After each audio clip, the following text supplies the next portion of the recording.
মুৰব্বী তথা যুৱ বন্ধুসকল আৰু মোৰ তৰফৰ পৰা অভিনন্দন জনাইছো।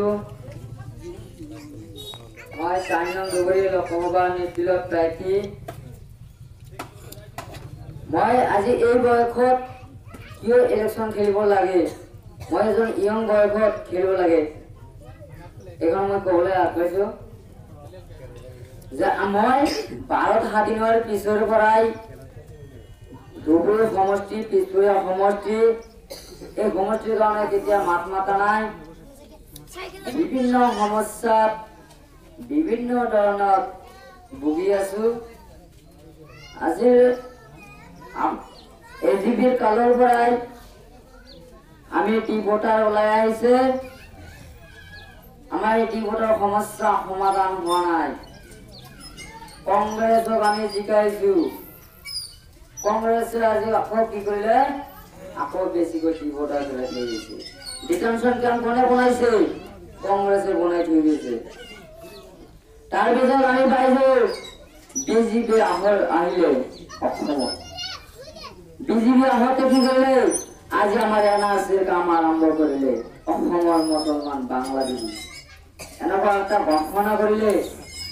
ইয়াৰ পৰা কোৱা হৈছে NRC হওক। আজি NRC কৰাৰ পিছত সকলোৱে ডকুমেণ্টছ আছে। তাৰ পিছৰ পৰা তেওঁলোকে বিজেপি কি কৰিলে, আকৌ এটা ৰাজনীতি কৰিলে, সাজ মাতিবলৈ থাকিবলৈ নিদিয়ে। চৰকাৰৰ মতে থাকিবলৈ নিদিয়ে, মোৰ আপত্তি নাই, কিন্তু ভাৰতবৰ্ষৰ যদি নাগৰিক হয় তেখেতক মাটিৰ পাট্টা দি তেওঁলোকে ভাঙি দিব লাগিছিল। মাত মাতা নাই। আপোনালোকক আমি কিমান দিন ভুগি থাকিম? অসমত প্ৰথম সমস্যা হল টি ভোটাৰ আৰু NRC। আমি বিভিন্ন ঠাইতে আমি হেয়াৰিং কৰি আহিছো। আজি আমি মাটি বিক্ৰী কৰি, গড় বিক্ৰী কৰি, আমি জমিন বিক্ৰী কৰি হলেও, আমি গৰু বিক্ৰী কৰি হলেও আমি হেয়াৰিং কৰি আহিছো। এবাৰ নহয় ৪-৫ বাৰকৈ আমি হেয়াৰিং কৰি আছো, কিন্তু এইটো আমাৰ সমস্যা সমাধান হোৱা নাই। কিমান দিন বহি থাকিম? যেদিনা আমাৰ হাতত আহিব NRC সেইদিনা মই ক'ব পাৰিম যে মোৰ হাতত NRC আছে। কৈছে আজি ছচিয়েল মিডিয়াৰ পৰা ওলাই আহিছে আমাৰ NRCৰ পৰা নিৰাপত্তা দিব, কাৰণ ইয়াতে আহিছে ইলেকশ্যন আহিছে কাৰণে এইবিলাকৰ কথা ছচিয়েল মিডিয়াত ওলাইছে। যেদিনা আমাৰ হাতত আহিব সেইদিনা মই ক'ব পাৰিম যে আমাৰ আজি NRCৰ পৰা নিৰাপত্তা পাইছে। আমালোকক আজি টি ভোটাৰত আৰু কিমান দিন ভুগি থাকিম? টি ভোটাৰত কেতিয়া বাংলাদেশী নহয়। আজি আমাকে এৰেষ্ট করে রাখিছে। যদি তেখেতক যদি বাংলাদেশী হয় তেখেতক বাংলাদেশী কোটায় দিও। তেখেতর নথিপত্র সব, তেখেতর নথিপত্র আছে কিনা? যদি আছে তেখেতক এরেষ্ট করে কি রাখবো লাগে?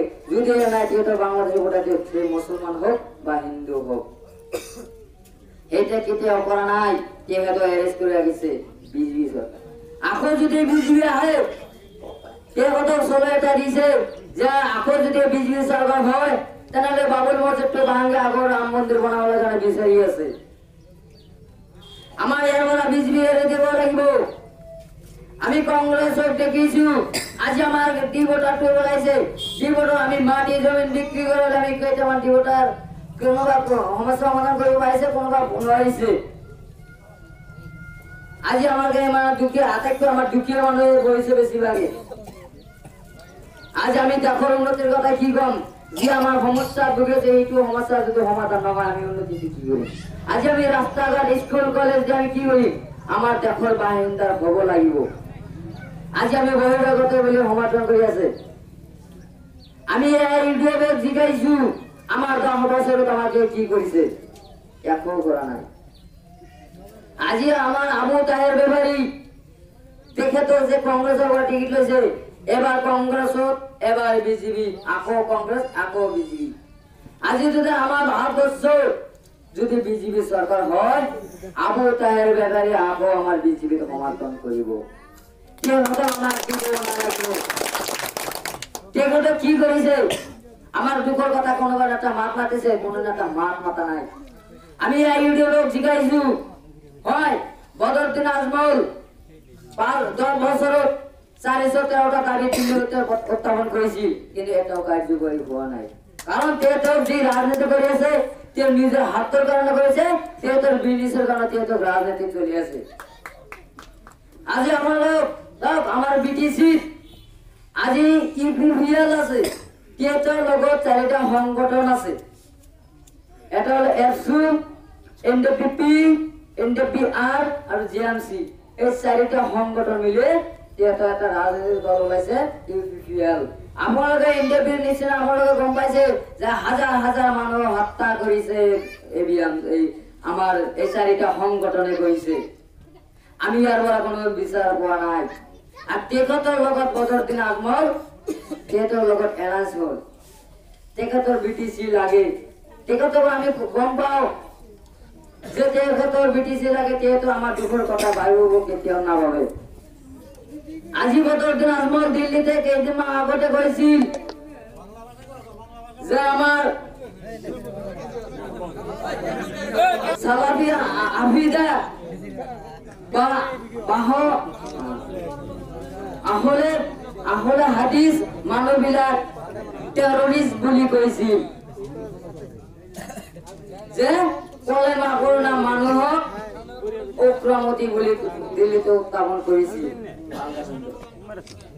তেখেতৰ আমি সেই যদি আমি কলেমা পঢ়া মানুহক যদি উগ্ৰপন্থী কৰিব পাৰো তেখেততো কলেমা পঢ়িছে তেখেততো আমি উগ্ৰপন্থী বুলি ক'ব পাৰো আজি তেখেতৰ এটা বিচাৰ তেখেতৰ যদি ক'ব পাৰে যে আমাৰ এইটো অসমত যি আছে কলেমা পঢ়া মানুহ যদি আমাৰ উগ্ৰপন্থী বুলি ভাবে তেখেতৰ উগ্ৰপন্থী আমি ক'ব পাৰো আজি তেখেতৰ সংগঠনত ক্ষমা খুজিছে কিয় তেখেতক কৈ আকৌ ঘৰত ক্ষমা খুজি তেখেতক লৈছে তেখেতৰ কাৰণে কোনো সংগঠন মাত মাতা নাই কাৰণ তেখেতৰ সংগঠনৰ ওচৰত ক্ষমা বিচাৰিছে আমি এবাৰ ক'ব পাৰো তেখেতক এৰি দিব লাগিব তেখেতে যদি আমাৰ এই কলমা পঢ়া মানুহক যদি আমাৰ হযৰত মুহাম্মদ সাল্লাল্লাহু আলাইহি সাল্লামৰ যে প্ৰচাৰ কৰা ধৰ্মটোৰ নাম হ'ল ইছলাম ধৰ্ম সেই ধৰ্মটোৱে তেখেতক টেৰৰিষ্ট বুলি তেখেতক কৈছিল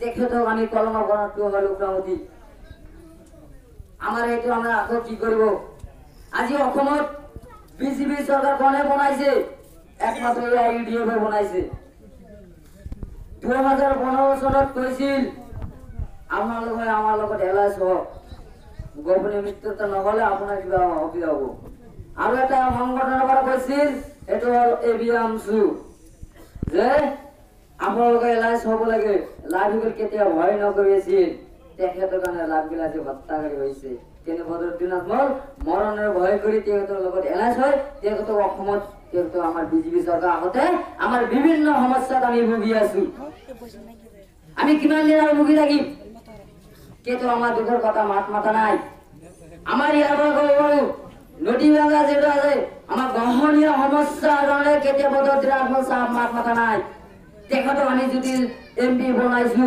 তেখেতক আমার দুখৰ কথা ভাবিব লাগিছিল কিন্তু তেখেতক কেতিয়া মাত মাতা নাই তেখেতক আমি কি কৰিম বিভিন্ন সমস্যাত ভুগি আছো তেখেতক আজি ইলেকশন ওলাইছে আজি হেলিকপ্টাৰ লৈ তেখেতক কেম্পেইন চলাই আছে আজি আমাৰ দুখত যে আমি ভুগি আছো সেইটো ভাবিবলৈ কাৰণে কেতিয়া সময় নহয় তেখেত আমার নেতা ঢাকার থেকে না খাই ভাল তেখেতের কারণে মই ওলাই আহিছো যে অন্যের বিরুদ্ধে যদি প্রতিবাদ কৰিবলৈ যদি কোনো মানুহ না হয় মই থিয় হৈছো অন্যেৰ বিৰুদ্ধে প্ৰতিবাদ কৰিবলৈ কাৰণে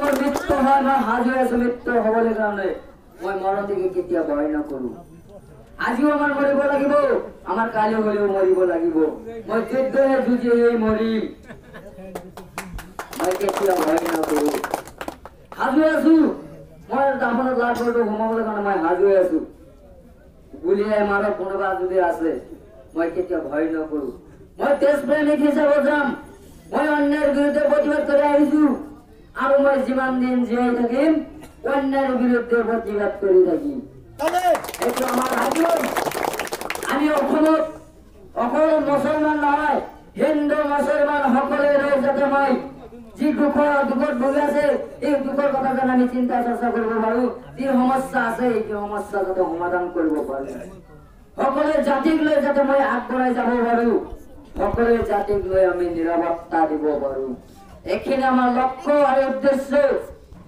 আজি আমার ইয়াতে আমার শিক্ষা নাই, শিক্ষার কারণে আমি ভুগি আছো। আমার যদি উন্নতি করলে আমার শিক্ষা লাগিব। আজি আমার চাও আমার দৌড়ি ডিস্ট্রিক্টত বা আমার গোরাজা ডিস্ট্রিক্টত বা গোয়ালপাড়া ডিস্ট্রিক্টত আপোনালোকে চাওক কেইটা ইঞ্জিনিয়ার আছে, কেইটা ডিসি আছে, কেইটা এসপি আছে, কেইটা মিনিস্টার আছে, আপোনালোকে চাওক দুই এটা থাকিব। আজি আমি এখন আমার উন্নতি কৰিবলৈ গ'লে আমাৰ বৰ্তমান আমাৰ শিক্ষা লাগিব। শিক্ষা ললে আমি আগবঢ়াই গ'লে আমাৰ যুৱক লৈ তাতে আমি শিক্ষা লৈ আগবঢ়াই যাব পাৰো। মই ইয়াৰ পৰা কৈছো যদি মই জিকো আমি সকলে ষ্টুডেন্টেৰ কাৰণে কৈছো মা দেউতাৰ উপৰ টাকা খুঁজিব নালাগে। মই তেহেঁতৰ কাৰণে কিবা মাহিলী বেতনেৰ কিবা এটা ব্যবস্থা লম যাতে আমাৰ শিক্ষা লাগিবই। শিক্ষাৰ পৰে আমি আগবঢ়াই যাব পাৰিম। শিক্ষা হলে আমাৰ কোনো অসুবিধা নহব। যি ভুগি আছো একমাত্ৰ আমি শিক্ষা নথকাৰ কাৰণে আমি ভুগি আছো। আৰু আমি কিমান দিন ভুগি থাকিম। ইয়াৰ পৰা ওলাইছো যাতে এই সমস্যা যাতে কেতিয়াও যাতে আমাৰ নহয়। মই আহিছো যে মই শান্তিৰ মাজত যাতে মই জীয়াই থাকিব।